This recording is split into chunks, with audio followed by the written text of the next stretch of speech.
Hi, everybody. I'm Scott. And I'm Luke. And I'm Jonathan. And this is the No Way to Hollywood podcast. Thanks for joining us. Yes, we appreciate that you're here in this crazy, tumultuous time. Hopefully, we're bringing some levity and happiness in your otherwise terrified state. Well, thanks for bringing all that levity, Luke. And welcome to the No Way to Hollywood podcast. I'm kind of wondering what Luke's referring to at this point, but Depends on when you watch this. If it's any time after, I don't know, a couple weeks from now, it'll probably still be true. yes. And on that note, we are going to do a genre discussion tonight about political movies. Gentlemen, how would you define what a political movie is? What this guy says, because he's got some good stuff. As far as trying to come up with a definition for the genre of a political movie, I think that I can tell you one thing I think about that, which is it's not just about having characters who are politicians in the movie or even as main characters. I don't think it's enough, for me at least.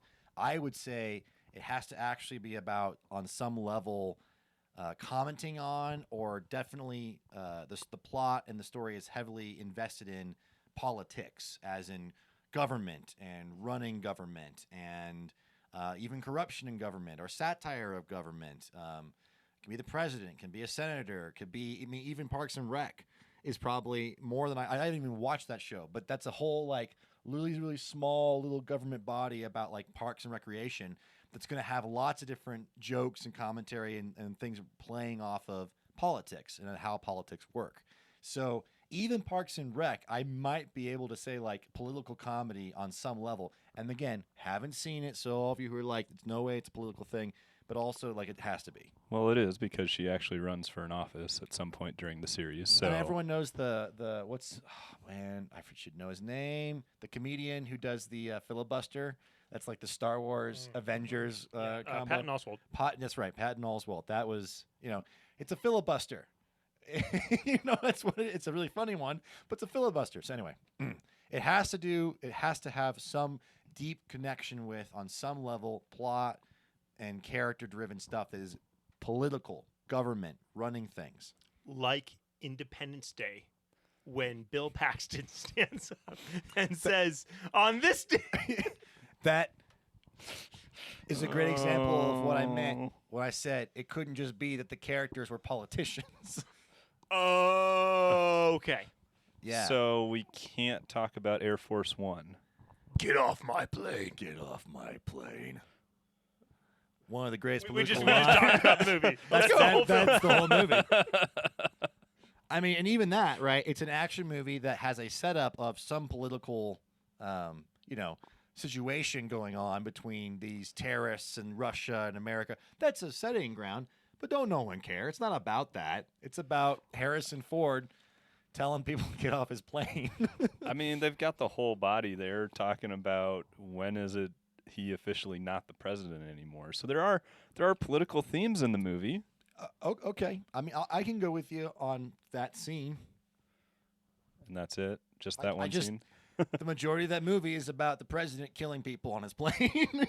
That's what that movie's about. So, like, all of the fallen movie, Angel has fallen, Washington has fallen, South Tennessee has fallen, whatever, I don't know. South Tennessee. The South of Tennessee has fallen. Oh, no. Gerard Butler, get there. Get down there. No. There's Sparta. No, it's the South of Tennessee. It's the So good. So good. I like this movie. Consider this an official pitch, and Hollywood, if you take it, I want at least one free ticket. Hey, Hey, I want to go with you. Well, now this movie's great because we already have 3 people who want to see this movie. and I ain't paying you a dime. I came up with this. And by me, I mean Luke said it, and then I said something, and we said things, and then it happened. 300 meets Angel has fallen in Tennessee. South You're welcome. Tennessee. South Tennessee specifically, not North Tennessee. That's a different movie. Yeah, totally different film. That could be the sequel. Oh, goodness. Okay, well, I really so like political movies. I really Right. This is a That's political what we're movie. talking. Yeah. That's Okay. right. No, what I like, Jonathan, that you were saying earlier, right, is that anything that's kind of left-leaning, liberal, Yes. it tends to be more of a political, Yes. like we're talking about the politics of this situation. Whereas when it deals with like more Republican stuff, it's like this Yes. is an action movie. Like Yes. get off my plate. Like As- we're not talking about what we do in the Oval Office. We talk about how we got to defend the Oval Office from like someone with like a machine gun attached to the back of a trash truck. Like what are we gonna do then? Like that's important. That's Olympus has fallen, by the way, just in case you wanted to know what he's referring to, because he's actually referring to something. And yes, I did make the statement before this podcast. I didn't know that's what you wanted me to say. I was just trying to come up with a very, very general definition. But yes, I have the theory that if it's a true quote unquote political movie, I mean, correct me if I'm wrong, and I haven't seen apparently one of the most popular or well known ones, which is Mr. Smith Goes to Washington. I haven't seen that, so I should check that out at some point. I have no idea what political leaning, if any, that it has. But when I think of anything in the last 50 years, as far as, political movies, I think of very much liberal leaning one way or another stories. Even Dave, which is a comedy that I very much enjoy, Dave. it definitely has a liberal perspective and bent to politics and what they think should and shouldn't happen. Whereas the closest thing to a Republican political movie that you get is like Demolition Man, where Sylvester Stallone's like all about justice and LA's a hellhole of fire and brimstone, and he gets put into cryo freeze because he blew up some stuff. And then he wakes up in the future and everything is really clean, like LA's super clean. And the whole thing is, it's like, oh, the liberals got control and everything got really PC and they lost all the restaurants and now all we got is Taco Bell and people who want to live free are stuck in sewers. Like it's got this sort of right-leaning bent to it. It's kind of fun, and it's totally just an action movie. It's not a quote-unquote political movie. It's not about governance, really, but it has all these themes that kind of play with it. So, things like that, and Olympus Has Fallen and many other action movies are kind of where you get the closest thing to a Republican political movie, interestingly enough. Now, I will say also Demolition Man was predicting the future for the beginning of COVID. You couldn't find That's your right. your TP and your. Yeah, I'm still waiting for the 3 seashells and lots of other things from that film. Okay, well, in light of that, I mean, there are a lot of good political movies out there that really do dive into politics. I'd like to just kind of bring up a few with you guys and see how you feel. I vote no. All right, well, I guess I'm done. My vote counts more than everyone else's. I mean, I was going to vote with you if there was going to be any kind of pushback here. No, What's up? Throw one at us. Throw one at you. Well, let's start out with possibly one of my favorite political movies, Wag the Dog. That is an excellent movie. I've seen it like twice. So Wag the Dog is a story about a president who's about to be in trouble, so they try and change the narrative by basically creating a fake war that can help the public view him in a positive light, despite the fact that he's done this really bad thing. And the 90s? No, yes, wait. yes, no. made in and the 90s. and by the way, like there's something about like the clairvoyance of these political movies, because this is right before Clinton scandal stuff, and like it's close. It's really close. The first time I think I really watched, I watched this as a kid and had no idea what was going on. If you're under a certain age, you don't even know what politics really is, honestly. So I certainly missed all of the humor, all of the nudges, everything about it. Nor was I particularly aware of much beyond like the basics of what the Clinton scandal was at that time. So, I'm lost as a kid. I missed all that clairvoyance. But having watched it, I don't even know, maybe a couple years ago, it was almost like watching it for the first time. It's funny and it's interesting, and it does have a fair amount of like, okay, I can see that. Can't I hold the cat? No, you can't hold the cat. Stop with the makeup. She's just been through war. Okay, that's not actually the line, but it does something fun, which is bring to light how close politics and campaigning and all of that has gotten to making fiction, right? Like how much those two can actually go together is worrisome. Sure, absolutely. So did we actually do that? Who knows? Who knows? Yeah.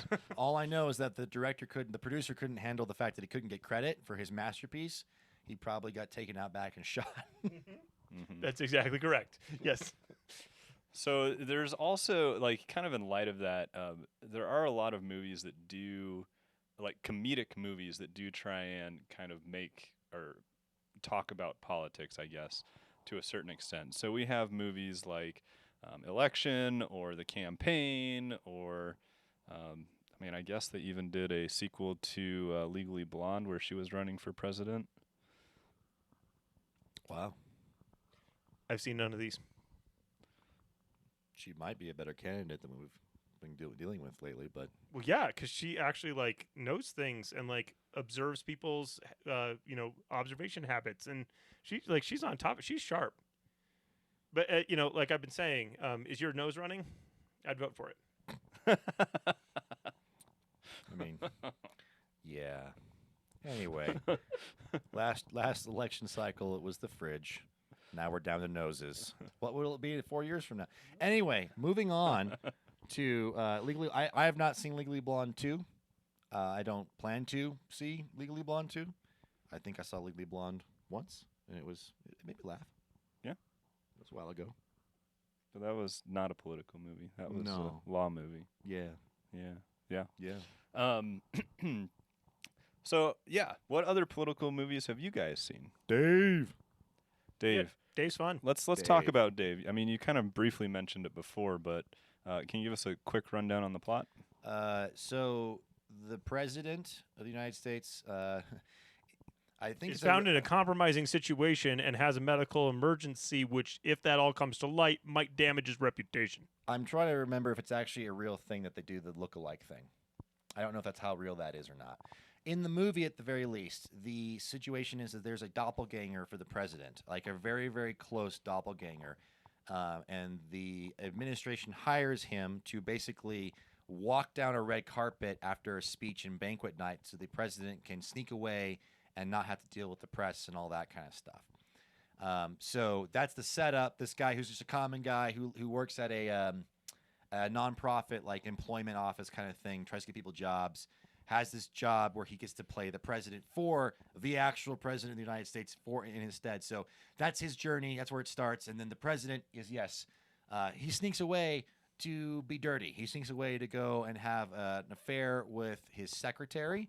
And in that time, he has a heart attack or stroke. I forget which one it It's a is. stroke, yeah. It's a stroke.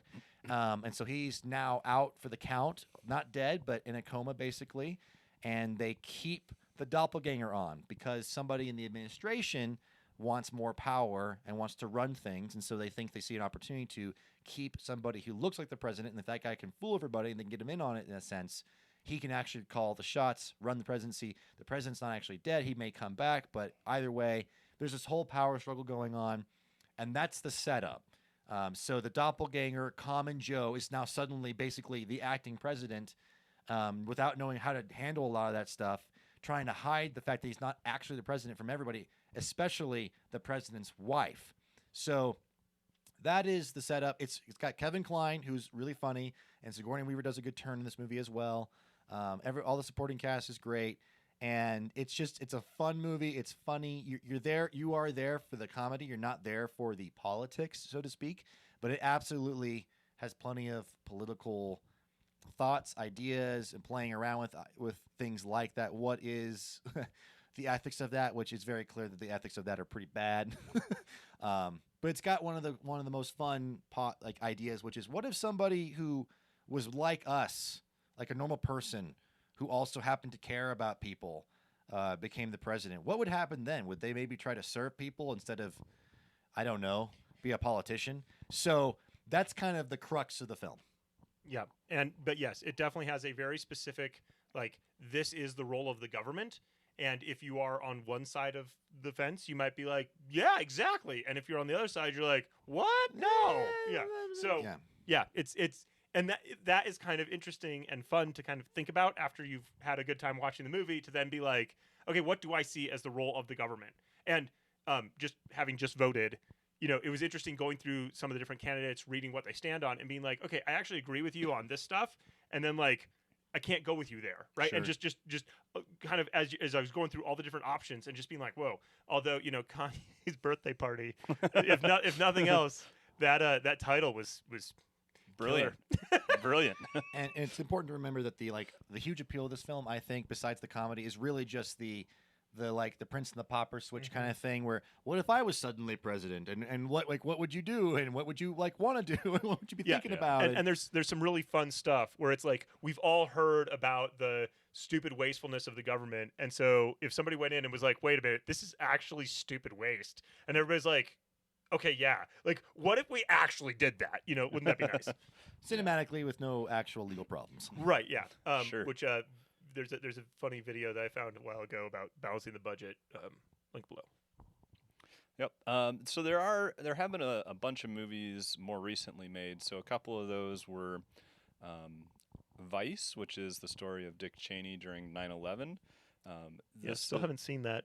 Yeah, well, it was great up until about the last 20 minutes when the filmmakers decided to actually make a political statement about what they believe.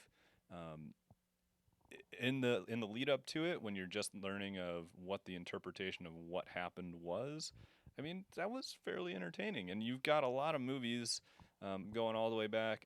The movie Dick was about Watergate and an alternate history in that, which was comedic and silly and stupid. You've got a lot. I mean, there's been a bunch of movies about Watergate and that whole situation that have come out. Particularly, even the more recent one about the interview that the guy did with Nixon afterwards. Yeah, Frost Nixon, right? Yeah, Frost Nixon. Yeah. Oh yeah, I didn't see that one either. So you've got a lot of movies that are either trying to be history or revisionist history of some kind like that. The other one that I found interesting recently was called The Long Shot, which is was it Charlize Theron and Seth Rogen. Seth Rogen, yeah. Haven't seen it, but yeah, I've seen a preview.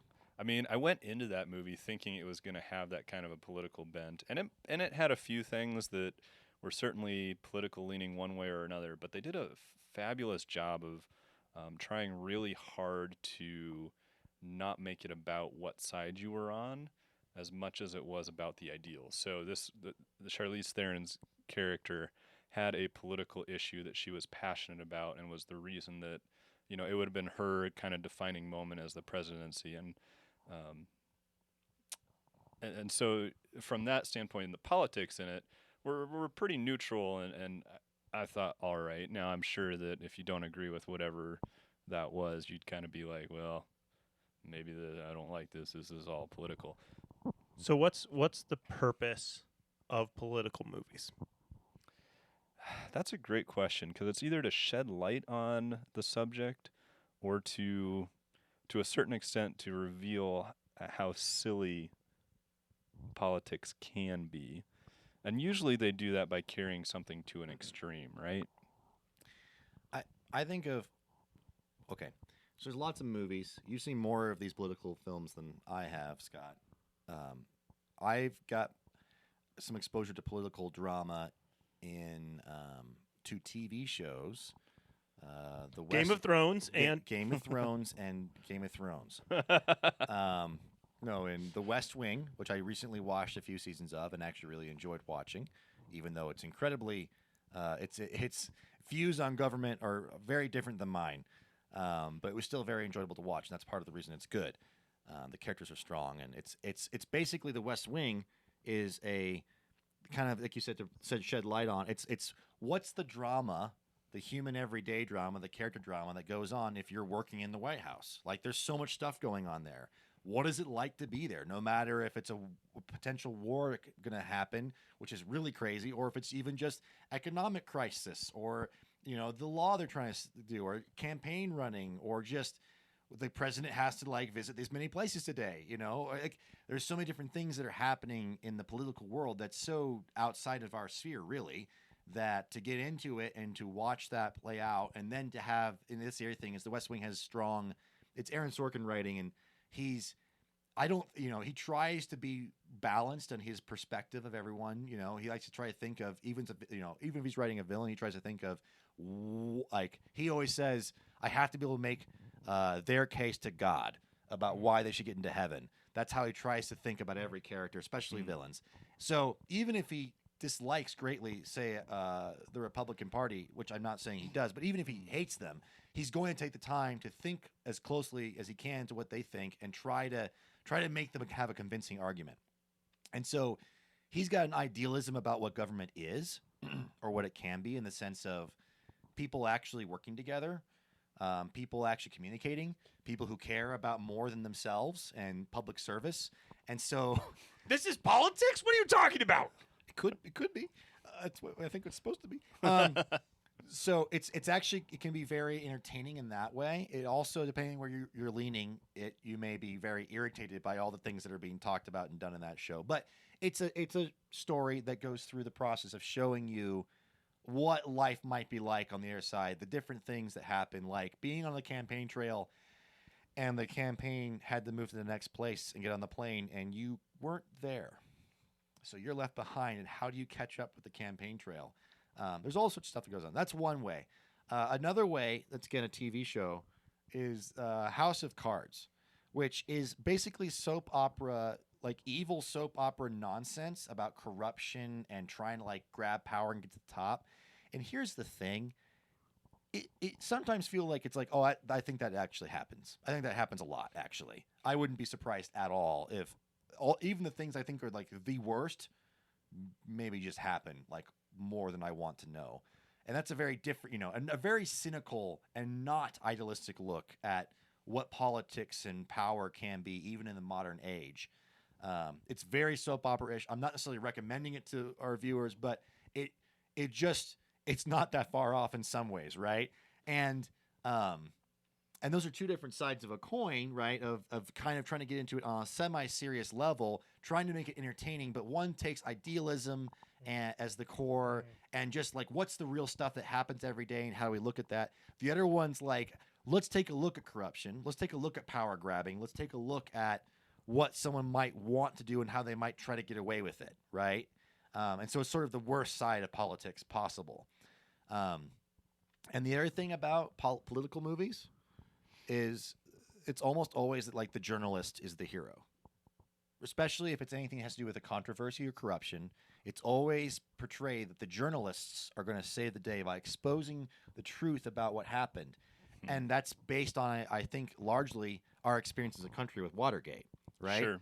That was exposed through the press, and that brings a lot of things to bear, and as, of course, ends with Nixon resigning. And hey, you actually did something unlawful. We caught you. Resign. Get out. You're done.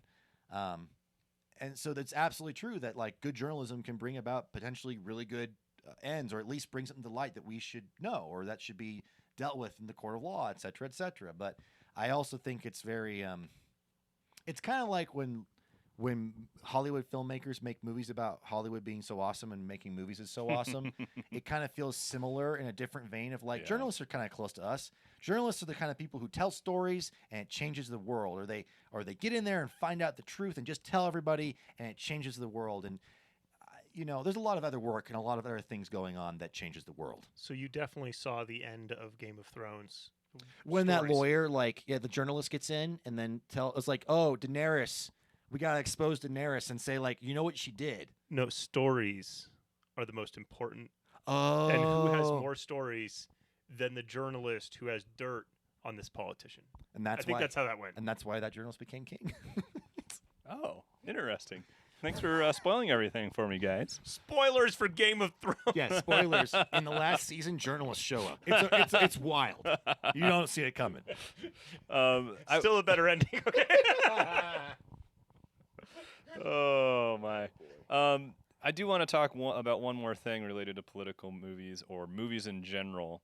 One of my big pet peeves, and this certainly, like I said, happened in Vice, but it happens in a lot of non-political movies as well, as at some point it's almost like the filmmaker says, okay, now I'm going to give you my political theory or philosophy or bent, and I'm trying to convince you that you need to believe it too. So one of the other blatant occurrences of something like this to me was Happy Feet, which is a great little animated movie about penguins and this one penguin that just doesn't fit in.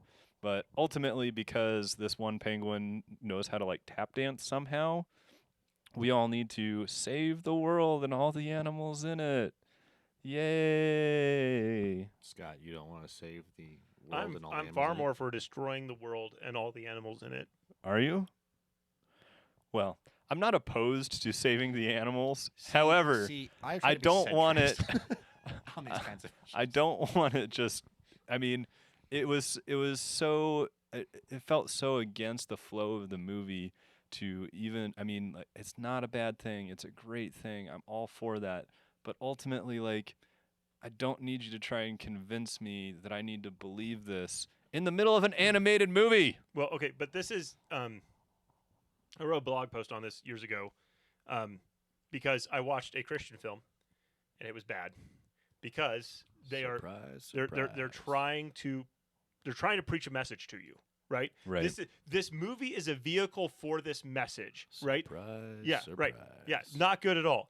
And then I'm watching a different movie that very much has a view of things that I'm like, wow, okay. And there's this moment where a character says something and I'm like, "Oh, this is how you properly preach to your audience in a film, which is Mhm. that in the context of the story with the events that are going on, you then have this reality play out where you show this thing and you're painting a picture, you are showing it through your lens, you're doing that thing, but you are very much saying this is what I believe and you should believe it too because you're having this emotional experience with me right now." Right? Like Sure. it's about teaching something or telling you something or convincing you of something that you believe the world should be this way.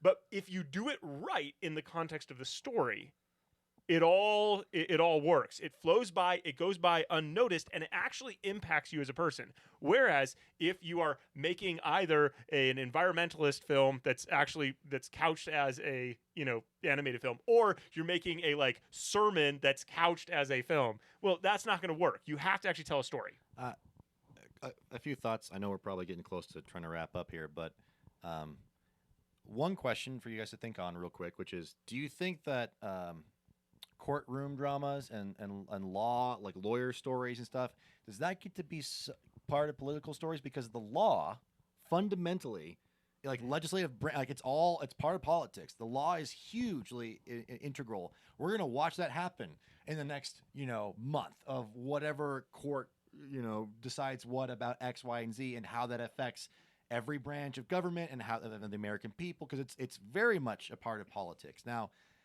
I personally always think like, okay, I'm thinking, when I think political movie, I'm thinking president, I'm thinking senator, I'm thinking something like that. But a movie about a lawyer, and I'm thinking Just Mercy. That's what I was just thinking. Right. Just Mercy, right? Right. It's very, it's definitely got strong themes and messages, and like you're talking about it.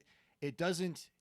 I was going to say, to your point, the preachiness aspect versus a convincing argument that's not about being an argument per se.